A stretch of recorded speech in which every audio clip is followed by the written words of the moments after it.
ખેડૂતો નથી ચૂંટણીમાં હરાવતા 120ની 156 કરી દઈએ છીએ, નથી આપણે જન આંદોલન કરતા, એમાં એવો વિશ્વાસ રાખો છો ખવનું થાય એ વહુનું થાય. 3800 રૂપિયા એક મણના હોય, એની જગ્યાએ મળે છે કેટલા? 1000 રૂપિયા.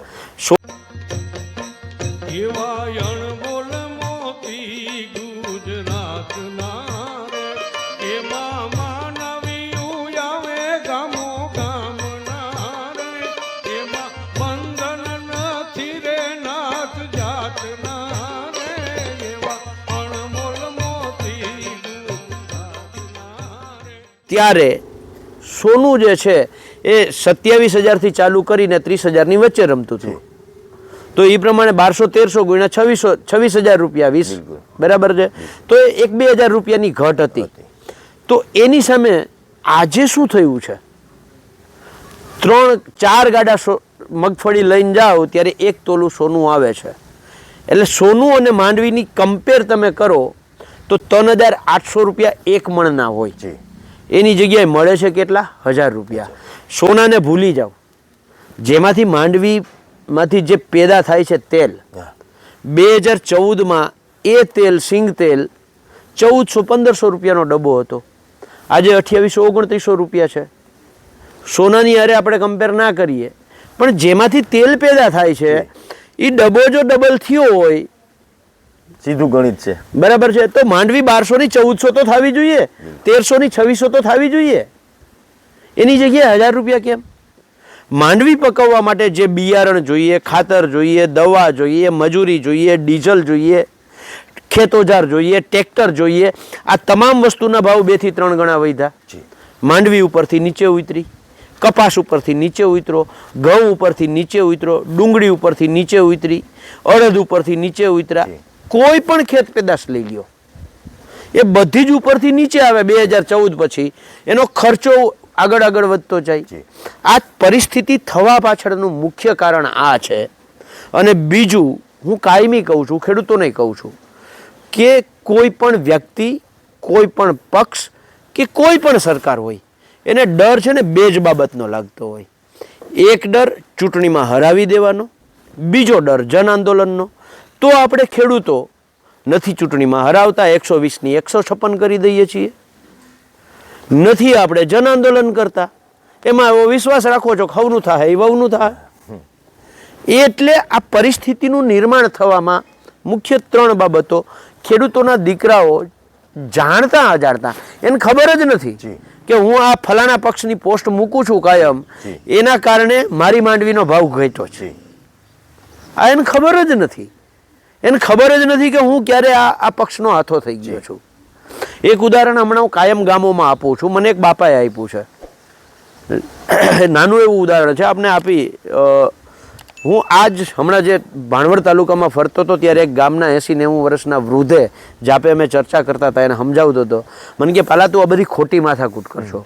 મેં કે બાપા કાં શું થયું? મને કે આ છે ને કોઈ કાળે સમજે નહીં. મેં પણ એટલે વાત તમે કહેવા હું માગો છો એ કહો. મને કે ખેડૂતોને છે ને એક ચૂંટણીથી લઈને બીજી ચૂંટણી 5 વર્ષ આવે ને, મેં કે હા. મને કે 4 વર્ષ 11 મહિના અને 25 દી એક ખંજવાર અહીંયા આવ્યા રાખે. મેં કે કઈ ખંજવાર બાપા? મને કે નેનો યુરિયા ફરજિયાત બટકાવે, એની આમ કરીને ખંજવારી લે, DAP નથી મળતું તો આમ કરીને ખંજવારી લે, ખાતરના ભાવ ઓલો માંડવીના ભાવ નથી મળતા ખંજવારી લે, ભૂંડ રોજ ત્રાસ છે જંગલી પશુઓનો ખંજવારી લે. આમ જેટલું યાદ આવે ને એટલું 4 વર્ષ 11 મહિના અને 25 દી ખંજવાયરા જ રાખે. છેલ્લા 5 દી કે ભગવાન જાણે અહીંયા કોઈક નવી ખંજવાર નાખી દે અને અહીંયા ખંજવારવાનું ચાલુ કરી દે. અહીંયા એ કે 4 વર્ષ 9-11 મહિના સુધી એટલું ખંજવાર્યું, કાંઈ છોડા પડી જાય, અહીંયા જીવડા પડી જાય, એટલું ખંજવારે. પણ 5 દીમાં નવી ખંજવાર અહીંયા એવી આવે કે આ જીવડા અહીં કડતા હોય ને એ ભૂલાઈ જાય, અને એ 5 દી ખંજવારી લે ને ત્યાં ચૂંટણી વહી જાય, અને ચૂંટણી વહી જાય અને વળી પાછો અહીંયા આવી ગયા ખેડૂત ખંજવારમાં ચાલુ થાય. એટલે મેં કહ્યું બાપા આ વળી ખંજવાર કઈ એવી ખંજવાર આ કઈ છે એમ? તો મને કે ધર્મની ખંજવાર છે, એ હિન્દુસ્તાન પાકિસ્તાનની ખંજવાર છે, સ્મશાન કબ્રસ્તાનની ખંજવાર છે. આ નવી ખંજવાર મંદિર મસ્જિદની ખંજવાર છે. એ ખંજવારવામાં એ 5 દી ભૂલી જાય છે કે હું ખેડૂત છું, મને માંડવીનો ભાવ નથી મળ્યો, મને નેનો ફરજિયાત બટકાવ્યું, મારો પાક રોજ ભૂંડ ખાઈ જાય છે. આ 5 દી એવો હોય કે મશગુલ થઈ જાય છે એમાં કે એના કારણે આ બધું ભૂલી જાય છે.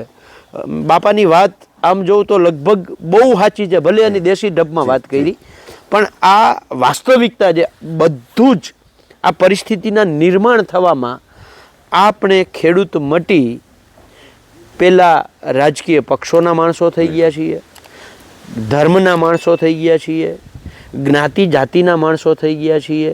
ખેડૂત સમુદાયને ભૂલી અને ટૂંકા વિચારોના કારણે આજે આખા ગુજરાતના નહીં ભારતનો ખેડૂત હેરાન પરેશાન છે. જગતનો તાત છે જેને તમે શરૂઆતમાં ઇન્ટ્રોડ્યુસ કર્યા, આ તાત એ છોકરાઓને ભણાવવા માટે કાગળમાં રહ્યો છે, બાકી આજે એ મજબૂર બાપ છે. સાચી વાત છે, બહુ સાચી વાત છે પાલભાઈ, કે મજબૂર થયો છે. મજબૂર એટલા માટે થયો છે કે ક્યાંક ને ક્યાંક એકતા ખૂટી છે, ક્યાંક ને ક્યાંક એમ કહેવાય કે મેં અને તમે હંમેશા એવો જ વિચાર કર્યો છે કે હું એક નહીં જાઉં તો શું ફરક પડશે. આ રીતના આપણે વેચાઈ ગયા છે, આપણે આળસુ થઈ ગયા છે, અને ક્યાંક ને ક્યાંક બધું કેલ્ક્યુલેશન કર્યું છે મેં અને તમે. કઈ ફિલ્મે કેટલો વકરો કર્યો છે મને તમને ખબર છે, કયા ગીતમાં કેટલા મિલિયન વ્યુઅર્સ આવ્યા છે એ મને તમને ખબર છે, પરંતુ ક્યારે આપણે આપણા ઘરમાં બેસી આ મગફળી છે, 1 વીઘાની મગફળીનું વાવેતર છે, તો એમાં કેટલો ખર્ચો આવ્યો છે અને કેટલે મારી અને તમારી વચ્ચે બચે છે એનું કેલ્ક્યુલેશન ક્યારેય નથી કર્યું ખરેખર. અને એટલે જ ક્યાંક ને ક્યાંક આપણે પાછળ રહી ગયા છે. રાજકારણની વાત આવે, તમે કોઈ પક્ષમાં હોય, શેમાં હોય, એની હારે આપણે કોઈ લેવા દેવા નથી, પરંતુ જ્યારે ખેડૂતની વાત આવે ત્યારે આપણે એક થઈને રહેવું ક્યાંક ને ક્યાંક આપણી ફરજ પણ આવે છે. પલભાઈ, આ વિશે શું કહેશો? જો હું જાહેરમાં કહું જ છું કે હું ખેડૂતનો દીકરો છું, અને હારે કોંગ્રેસ પક્ષમાં મને કોંગ્રેસે કિસાન કોંગ્રેસનો ગુજરાતની જવાબદારી એટલે મોટી જવાબદારી આપી છે. પણ હું અત્યારે ગામે ગામ, તમે મારા ભેગા આવજો જ્યાં જાઉં છું ત્યાં, અથવા તો હું ઘેડમાં જે લડ્યો અને ગામે ગામ ગયો, મેં દરેક જગ્યાએ કહ્યું છે કે હું ખેડૂતનો દીકરો છું, તો મારી પહેલી ફરજ ખેડૂત છે. બિલકુલ. બીજી ફરજ મારી પક્ષ છે. હું ખેડૂતના ઘરે જન્મો છું, પક્ષના ઘરે નથી જન્મો. ઘણા લોકો જ્યારે યુવાનો છે ને ક્યારેક આમ ચર્ચામાં છે ને એવું કહે કે આ નસ કાપો ને તો એ ફલાણા પક્ષનું લોહી નીકળે, અને અમુક લોકોને હું કહી શકતો હતો, અને મેં કહ્યું એ છે કે ભાઈ આ નસ કાપો ને તો લોહી છે ને મા બાપનું જ નીકળે. આમાં છે ને લોહી પક્ષનું ના હોય, એ આપણા મા બાપનું જ લોહી હોય, એના સિવાય કોઈ લોહી ના હોય. પણ એટલે આ હદે અંધભક્તિ જે છે, આ અંધભક્તિના કારણે આપણે ખેડૂત મટી રહ્યા છીએ. આ ખેડૂત મટવાના કારણે હમણાં અમે જ્યારે સૌરાષ્ટ્રમાં ખેડૂત આગેવાનો મળ્યા ત્યારે રાજકોટના અમારા ચેતનભાઈ ગઢિયાએ બહુ એક મસ્ત વાત કરી કે આપણે આ બધી ચિંતા કરીએ છીએ, હારે એ ચિંતા નથી કરતા કે ખેતીનું શું થશે. અમારી બાજુ એટલે કે જેતપુર અને અમરેલી ને એની આસપાસની એને ઉદાહરણ સાથે કહ્યું કે અત્યારે ખેતી કરતો વર્ગ છે એ 55 થી 65 વર્ષનો છે. જે વર્ગ છે એમાંથી 80% વર્ગ 55 થી 65નો છે, 20% વર્ગ છે એ 35 થી 55 વચ્ચેનો છે. તો આ 55 થી 65 વચ્ચેનો જે વર્ગ છે એ તો આવતા 10 વર્ષ પછી ખતમ થઈ જશે. તો ખેતી પાછળ કોણ કરશે? યુવાનો છે એ તો ખેતીથી દૂર ભાગે છે. આ ચિંતા મારે ને ચેતનભાઈએ કે તમારે કરવાની જગ્યાએ આ ચિંતા સરકારે કરવી જોઈએ. અનાજ કોઈ કોમ્પ્યુટરમાં નથી પાકવાનું, એ તો આ મા ધરતીમાં ધાવી અને એ અનાજ પાકવાનું છે. એ ધરતીને તમારે સિંચવી પડશે, એને ખેડવી પડશે, ત્યારે એ અનાજ થવાનું છે. હવે આ સિંચવાવાળો, એને ધાવવાવાળો, એને ખેડવાવાળો કોઈ ખેડૂત જ નહીં હોય તો અનાજ ખાશે કેવી રીતે? અને એ ખેડૂતોની જે ચિંતા કરવી જોઈએ, એ ચિંતા જે સરકારોએ કરવી જોઈએ એ સરકાર નથી કરતી. એ ક્યાંક ને ક્યાંક નથી કરતી. અમારી વાતમાં ક્યાંક તમને પોલિટિકલ અંશ દેખાશે, પણ એટલા માટે કે હું આ રાજકીય વ્યક્તિ કરતાં ખેડૂત તરીકે જે મારો અભ્યાસ છે એના આધારે કહું છું. દાખલા તરીકે દ્વારકા, પોરબંદર, જામનગર, કચ્છ, બનાસકાંઠા આની અંદર જે સરકારી ખરાબા અને ગૌચરો હતા જી આ ખેડૂતોને આપવાના બદલે 98% એ ખરાબાઓ કંપનીઓને આપવામાં આવ્યા છે. જી આ સાબિત કરે છે કે સરકારની નીતિ કંપની લક્ષી છે, ખેડૂત લક્ષી નથી. જો ખેડૂત લક્ષી હોત તો એ ગૌચરોનું રક્ષણ થયું હોત. વાત ગાયની થાય છે, જી. સામે ગૌચરો સચવાતા નથી. વાત ગાયની કરીએ છીએ, ગાયનું ચરિયાણ છે એ આપણે વેચી નાખીએ છીએ. એટલે આ જે પરિસ્થિતિ છે જેની ચિંતા કરવાની સૌથી મોટી જવાબદારી છે એ સરકાર ખેડૂતોને ઉદ્યોગપતિઓ માટે થઈ અને બરબાદ કરે છે. જી ઉદ્યોગપતિઓમાં એને મજૂરો જોઈએ છે, ઉદ્યોગપતિઓને જમીનો જોઈએ છે. આ જમીનો જોઈએ છે એટલા માટે ખેડૂતને બરબાદ કરે છે. આ ઉદ્યોગોમાં મજૂરો જોઈએ છે એટલે ખેડૂતોને બરબાદ કરે છે. છેલ્લા 10 વર્ષનો દાયકો લ્યો, એના આગલા 10 વર્ષનો દાયકો લ્યો, બજેટની અંદર જે ખેતીમાં ફાળવણી થઈ છે એ તમે જોઈ લ્યો, તમને ઓટોમેટિકલી સમજાઈ જશે કે શું થયું છે. સબસિડાઇઝ યોજનાઓ હતી એમાં શું થયું છે. ગુજરાતના ખેડૂતોને કુદરતી આપત્તિઓ સામે રક્ષણ આપતી એકમાત્ર યોજના પાક વીમા યોજના 20 ઓગસ્ટ 2020ના દિવસથી બંધ છે. સરકારને લેશ માત્ર ચિંતા નથી. આ બધી જ બાબતો સાબિત કરે છે કે ગુજરાતના ખેડૂતોની ચિંતા સરકારને નથી. એ કોઈ પણ રીતે સરકારને બરબાદ કરવા માંગે છે અને ગુજરાતના યુવાનો સોશિયલ મીડિયાના રવાડે ચડી અને માત્ર એને રાજકીય પક્ષના હાથા બની રહેવું છે. તમે લડાઈ કરતા હશો તો તમારી યારે જોર છે કે ફલાણા પક્ષનો છે. તમારો કોઈને કોઈ વીક પોઈન્ટ કાઢી અને તમને એ આંદોલનમાં સહયોગ કેમ ના મળે એના માટેના પ્રયત્નો કરશે. દાખલા તરીકે હમણાં હું ભાણવડને ઓખામાં રખડો તો મારા આવ્યા પછી હું ડેમ શ્યોર છું એવી વાત થઈ હશે, આ પાલાને કંઈ કામ જ નથી. આ પાલો ખેડૂતોને ભાંભરીને ભૂત કરતો હોય છે. હવે અહીંયા ખંભાળિયા જઈને કર્યો હું, આટલી રજૂઆતો સરકારમાં કરી છે, સરકાર જમીન માપણી રદ નથી કરતી, તમે ખંભાળિયા જાઓ તો હું કરી દે. આ જે વાત છે ને, આ નેગેટિવપણાવાળી વાત, એને જ ખબર જ નથી કે જાણતા અજાણતા એ ખેડૂતોને એક થતા, આંદોલન થતા અટકાવે છે, રોકી રહે છે. મોટા ભાગના ખેડૂતો જ એમ કહેતા હોય ખેડૂતોમાં એકતા નથી. પાલભાઈ તમે લડો છો બહુ પણ ખેડૂતોમાં એકતા નથી. પાછું હું એને પૂછું, વડીલ તમે કોઈ દી આવ્યા હતા આંદોલનમાં? ના, હું નથી આવ્યો. તો ખેડૂત એટલે કોણ? ઘણા એમ કે ખેડૂતના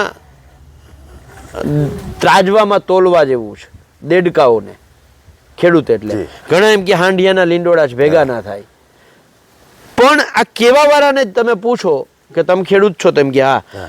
તમે આવ્યા કોઈ દીધા કે ના. એટલે મારો કહેવાનો આશય એ છે કે ખેડૂતોમાં એકતા ત્યારે થશે કે જ્યારે સલાહ આપવાની જગ્યાએ લોકો સહકાર આપવાનું ચાલુ કરશે. ખૂબ સરસ વાતો પાલભાઈ પાસેથી આપણે ખેડૂત માટે કેમ લડી શકાય, ખેડૂત માટે શું કરી શકાય, અને સાથે સાથે એક ખેડૂત તરીકે આપણી પર જે જવાબદારીઓ છે તે આપણે કઈ રીતના નિભાવી શકીએ, ખૂબ સરસ મજાની વાતો કરી છે. ઘણી બધી વાતો એવી છે કે જે ટૂંકા સમયમાં કદાચ આપણે નથી લઈ શક્યા. ભવિષ્યમાં ફરી એક વખત પાલભાઈને મળશું, તેમની પાસે તેમના અનુભવો, તેમની વાતો જાણશું. પરંતુ પાલભાઈ, એક ખેડૂતના દીકરા તરીકે સાથે સાથે હું એક વેપારી પણ છું. એક વેપારી તરીકે મેં એવી વેદનાઓ જોઈ છે, એવી ઘટનાઓ જોઈ છે મારી શોપ ઉપર જ, કે એક બાપ પોતાની દીકરીને કે દીકરાને લઈને ખરીદી કરવા આવે છે. આજના સમયની, હાલના વર્તમાનની હું તમને વાત કરતો હોઉં તો દીકરી કોઈ વસ્તુ પકડે ને, એના લગ્ન છે, એને સાસરે જવું છે, જે વધારે કિંમતવાળી કે સારી વસ્તુ પકડે ને તો બાપ કહે કે બેટા જરાક ધ્યાન રાખજે, આ વખતે મગફળીના ભાવ બહુ ઓછા છે. અને ત્યારે એ બાપની જે એ દીકરીની જે વેદના હોય, બાપની જે વેદના છે ને, મેં રૂબરૂ જોઈ છે. હું કોઈ ખેડૂત તરીકે વાત કરું છું, કોઈ અત્યારે કોઈ હું રિપોર્ટર તરીકે, મીડિયાવાળા તરીકે વાત નથી કરતો. એક ખેડૂતના દીકરા તરીકે ત્યારે આપણને વિચાર આવે કે 5 રૂપિયા બકાલાના શાકના ભાવ વધી જાય તો બજેટો ખોરવાઈ જાય, 10 રૂપિયા તેલના ડબ્બાના ભાવ વધે તો બજેટો ખોરવાઈ જાય છે. આના બજેટો કેમ મેળ કરતો હશે આ ખેડૂત? અમીરભાઈ, ખેડૂત જ્યારે વાવણી કરે છે ને ત્યારે એ મગફળી, કપાસ, ઘઉં, જીરું નથી વાવતો. એ પોતાના દીકરા દીકરીના લગ્નના સપનાઓ વાવે છે, પોતાના દીકરાઓના અભ્યાસના સપનાઓ વાવે છે. પણ તમે જોવ, એક બાજુ કુદરત નારાજ થાય, બીજી બાજુ સરકાર નારાજ થાય, અને આ પરિસ્થિતિની વચ્ચે ખેડૂતોએ નીકળવું પડે છે. છેલ્લા એક દશકામાં ખેડૂતોનું દેવું છે એ 4 ગણું વધ્યું છે. છેલ્લા એક દશકામાં ખેડૂતોનું દેવું જે છે એ 4 ગણું વધ્યું છે. આ 4 ગણું જે દેવું વધ્યું છે ને, એ એટલા માટે વધ્યું છે કે ખેડૂતોની જે સામાજિક બાબતો છે એ બાબતો તો એને પૂરી કરવાની છે. બિલકુલ. એ પૂરી કરવા માટે રડતા હૃદયે એ દીકરા દીકરીની ઈચ્છાઓ પૂરી ન પણ થાય તેમ છતાં એણે એ સામાજિક પ્રાણી છે. બિલકુલ. એમાંથી એને પસાર થવું છે, અને એ પસાર થવા માટે એ ક્યાંક ને ક્યાંક કર્જદાર થાય છે. અને એ કર્જદાર ખેડૂત જ્યારે કુદરત, હમણાં જ દાખલા તરીકે ઓક્ટોબરમાં જે કમોસમી વરસાદ થયો ત્યારે કેશોદના 2 ગામોમાં 2 ખેડૂતોએ આત્મહત્યા કરી. જસદણના એક ખેડૂતે આત્મહત્યા કરી. આ આત્મહત્યા ખેડૂત એટલા માટે કરે છે કે એણે એક સમય સુધી જેટલું થાય એટલું દેવું કર્જ કરી અને સમાજની વચ્ચે જીવવાનો પ્રયત્ન કર્યો છે, પણ પછી એમની પાસે કોઈ વિકલ્પ નથી. સામે હું ત્યાં શેરગઢ ગયો હતો, એ ખેડૂતની 10 વીઘાની મગફળી ઉપાડેલી, અને એના ઉપર જે કમોસમી વરસાદ થયો, આખી મગફળી ખતમ થઈ ગઈ. એ 3 દીકરીનો બાપ, એમની પાસે કોઈ વિકલ્પ જ નહોતો. અને હું આપની ચેનલના માધ્યમથી ગુજરાતના તમામ ખેડૂતોને વિનંતી કરું છું કે આપણે તો ખેડૂત છીએ. આપણે જ્યારે કૂવો ખોદીએ છીએ ને, 60 ફૂટ 70 ફૂટ, હવે તો 120 ફૂટ સુધી જાય છે, ત્યારે આપણને ખબર નથી કે આમાં પાણી થશે કે નહીં થાય. તેમ છતાંય આપણે જોખમ લઈએ છીએ. આ જોખમ આપણે જીરવવાવાળા છીએ. કાળમીટ પથ્થરને ખોદી અને પાણી કાઢવાવાળા છીએ. આટલા કઠણ કાળજાનો મારો ખેડૂત આત્મહત્યાવાળો નિર્ણય ક્યારેય ના લઈ શકે. બિલકુલ. લડી લેશું. આ વર્ષે નહીં તો આવતા વર્ષે. આ જે ખેડૂતનું મનોબળ છે ને, આ મનોબળના કારણે ખેડૂત ટકી રહ્યો છે. બાકી હું ગેરંટીથી કહું, ચાલુ જ વર્ષની ઘટના, 1 મહિનાની અંદરની ઘટના, આજથી 20 દિવસ પહેલાં ડુંગળીના ભાવ 900 રૂપિયા હતા, 800 રૂપિયા હતા. એ ડુંગળી આજે 200-250 રૂપિયા છે. દુનિયાનો કોઈ પણ કારખાનેદાર, કોઈ પણ ઉદ્યોગપતિ 900 રૂપિયાની એની પ્રોડક્ટ 200 રૂપિયા થઈ જાય ને, એ કોઈ કાળે જીવી ના હગે, એને આત્મહત્યા જ કરવી પડે. મારો ખેડૂત છે કે આ કુદરતી આપત્તિઓ સામે લડે છે, આ આર્થિક આપત્તિઓ સામે લડે છે, આ સરકાર સામે લડે છે, અને એના બધાયની વચ્ચે એ કઠણ કાળજું કરી રાતે સૂતી વખતે રામ તું ધ્યાન રાખજે, સવારે ઉઠીને રામનું નામ લે છે. અત્યારના કહેવાતા રામ ભક્તોને કહેવા માગું છું કે અમારા ખેડૂત કરતાં મોટો કોઈ રામનો ભક્ત નથી. અમને ઠેહ લાગે ને ત્યારે અમે રામનું નામ લઈએ છીએ. એટલે અમને એ રામ ઉપર ભરોસો છે, અને એ ભરોસે રામ ભરોસે અમારું ગાડું હાલ્યું રહે છે. કદાચ બહુ ઓછા એવા ઇન્ટરવ્યૂ છે કે ઇન્ટરવ્યૂ કરનાર અને ઇન્ટરવ્યૂ આપનાર બંનેની આંખમાં પાણી હોય, પરંતુ એક પ્રશ્ન જ એવો આવ્યો છે, એક વાત જ એવી આવી છે કે પરિસ્થિતિઓમાંથી અમે બંને પસાર થયેલા છે. હું પસાર થયેલો છું, તમે પસાર થયેલા છે, અને આજુબાજુની ઓલામાં આપણે આ ઘટનાઓ ઘટી છે. મિત્રો, 400 વિડીયા મેં તમને કીધું, છેલ્લા 3 વર્ષથી 400 વિડીયા અમે બનાવ્યા છે. એમાંથી એવા 5 વિડીયો પાલભાઈ અમે કહીએ છીએ કે 5 વિડીયો અમારા એવા નથી કે અમને સબસ્ક્રાઈબ કરજો, અમને શેર કરજો. એવા 5 વિડીયો જ્યારે અમારા સુધી કોઈ પહોંચાડશે ત્યારે આજે જાહેર માધ્યમથી જે કામ કરવું છે તે મૂકી દેવું છે. પરંતુ આજે એક વિડીયોમાં હું તમને કહીશ, પ્લીઝ આ વિડીયાને વધુમાં લોકો સુધી પહોંચાડજો, વધુમાં લોકો સુધી શેર કરજો. તમે સબસ્ક્રાઈબ તમને ગમે તો કરજો, નહીંતર અમને સાથ સહકાર એ વસ્તુનો આપજો કે આ વાતો જે છે તે અમે વધુમાં વધુ લોકો સુધી પહોંચાડી શકીએ. પાલભાઈ, તમારે ખૂબ દોડાદોડી અને ભાગાભાગીના ઓલામાં પણ તમે આ તમારો સમય અમારા માથે કાઢ્યો છે, આપણા ખેડૂતો માટે કાઢ્યો છે. આપનો ખૂબ ખૂબ આભાર. ના, આભાર તો હું માનું છું આપની ચેનલના અને આપની આખા સ્ટાફનો જી. કે તમે જે લોકો લડે છે જી.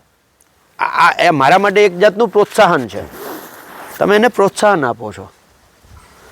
આ પ્રોત્સાહન જેમ તમે મને આપો છો એમ તમને પ્રોત્સાહન તમારા દર્શકો આપવાના છે, બિલકુલ.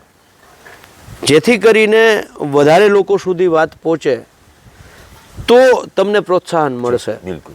એટલે હું જેટલા લોકો જોઈ છે એમને વિનંતી કરું છું કે ખેડૂતોની આ વાત તમને ક્યાંક ને ક્યાંક જો સત્યનો રણકાર દેખાણો હોય, પોલિટિકલ વાત લાગી હોય તો તમે ના જ કરતા, પણ તમને ક્યાંક જો સત્યનો રણકાર દેખાણો હોય, વર્તમાન પરિસ્થિતિ હારે ખેડૂતોની જે દશા અને દિશા છે એ કઈ તરફ છે એ તમને ક્યાંક ને ક્યાંક જો આમાં સત્યનો રણકાર લાગ્યો હોય તો તમે વધારેમાં વધારે લોકો સુધી આ વાત પહોંચાડજો અને શેર કરજો. જય હિન્દ, જય ભારત, જય જવાન, જય કિસાન. જય જવાન, જય કિસાન, જય જગત.